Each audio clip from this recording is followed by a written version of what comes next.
के खिलाफ विपक्ष द्वारा लाए गए अविश्वास प्रस्ताव पर चर्चा के दौरान 10 अगस्त 2023 के दिन गुरुवार को भी सदन में जोरदार हंगामा हुआ। इस दौरान केंद्रीय वित्त मंत्री निर्मला सीतारमण ने अविश्वास प्रस्ताव पर चर्चा का जवाब दिया। हालांकि प्रधानमंत्री नरेंद्र मोदी भी सदन में पहुंच गए। उधर ज्योतिरादित्य सिंधिया ने राहुल गांधी पर जमकर हमला बोला। निर्मला सीतारमण ने इस दौरान मोदी सरकार की उपलब्धि के बारे में सदन को बताया। उन्होंने विपक्ष पर निशाना साधते हुए कहा कि यूपीए में बैंकों में जो रायता फैलाया उसे हम साफ कर रहे हैं। साथ ही कहा कि यूपीए सरकार में बैंकों की हालत खराब थी और फंसे हुए कर्ज की वसूली के लिए कोई कदम नहीं उठाया जा रहे थे। उन्होंने कहा कि मोदी सरकार में बैंक अच्छा परफॉर्म कर रहे हैं। वहीं प्रधानमंत्री के लोकसभा में पहुंचने पर कांग्रेस नेता अधीर रंजन चौधरी ने कहा कि यह अविश्वास प्रस्ताव की ताकत है कि विपक्ष प्रधानमंत्री को सदन तक खींच लाया। मणिपुर हिंसा की चर्चा करते हुए उन्होंने कहा, मोदी 100 बार देश के पीएम बने, हमें कोई लेना देना नहीं, हम देश के लोगों से लेना देना है। उन्होंने पीएम से मणिपुर पर मन की बात कहने की मांग की। अधीर रंजन चौधरी ने कहा कि जहां का राजा अंधा होता है वहां द्रौपदी का चीरहरण होता है। इस पर केंद्रीय गृह मंत्री अमित शाह ने आपत्ति जताई। उन्होंने कहा कि आप पीएम के बारे में इस तरह से सदन में नहीं बोल सकते। चौधरी ने कहा कि मणिपुर से 2 सांसद हैं और उन्हें बोलने का मौका नहीं दिया जा सकता।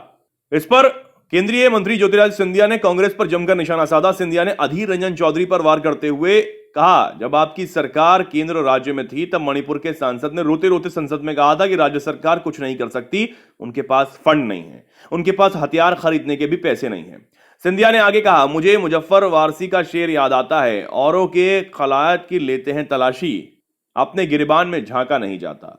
साथ ही कहा कि कांग्रेस को ना देश की चिंता है ना राष्ट्रपति पद की चिंता है, इन्हें सिर्फ अपनी हैसियत की चिंता है। इस दौरान सिंधिया ने राहुल गांधी पर जमकर निशाना साधा। कहा कि राहुल ने कहा कि पीएम मोदी के लिए मणिपुर भारत का हिस्सा नहीं है, जबकि पीएम मोदी ने नॉर्थ ईस्ट को विश्व के साथ जोड़ा। उनका नॉर्थ ईस्ट के साथ दिल का रिश्ता है। उन्होंने नॉर्थ ईस्ट से दुश्मनों को खदेड़कर बाहर किया है। ज्योतिरादित्य सिंधिया जब सदन में बोल रहे थे तब पीछे से आवाज आई कि वो 2 सालों में ही बदल गए। इस पर सिंधिया ने कहा, आपने ही चेंज कराया, मुझे कान खोलकर सुन लो, अब मेरा मुंह मत खुलवाना। आपको बता दें कि ज्योतिरादित्य सिंधिया पहले कांग्रेस में थे और 2 साल पहले ही वो बीजेपी में शामिल हुए। पर व्यक्तिगत आरोप कभी नहीं होना चाहिए। और जो आरोप इस हाउस में किया गया कल सभापति महोदय, मुझे आश्चर्य भी हुआ और दुख भी हुआ जब राहुल गांधी जी ने सदन में कहा कि प्रधानमंत्री के लिए मणिपुर हिंदुस्तान का भाग नहीं। मैं बताना चाहता हूं आपको सभापति महोदय कि जिस प्रधानमंत्री ने उत्तर पूर्वी राज्य को विश्व के साथ जोड़ा है, जिस प्रधानमंत्री का उत्तर पूर्वी क्षेत्र के साथ दिल का रिश्ता है, जिस प्रधानमंत्री ने भारत के दुश्मनों को उत्तर पूर्वी राज्य से खदेड़ खदेड़ कर बाहर कर दिया हो, जिस प्रधानमंत्री के रोम रोम में भारत माता बसती हो, जिस प्रधानमंत्री ने भारत कश्मीर को भारत के अभिन्न अंग बनाने के लिए अनुच्छेद 370 रद्द किया हो, श्यामा प्रसाद मुखर्जी के सपने को एक विधान एक प्रधान और एक निशान को साबित किया हो।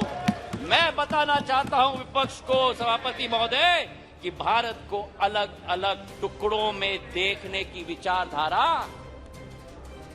आपकी है, हमारी नहीं।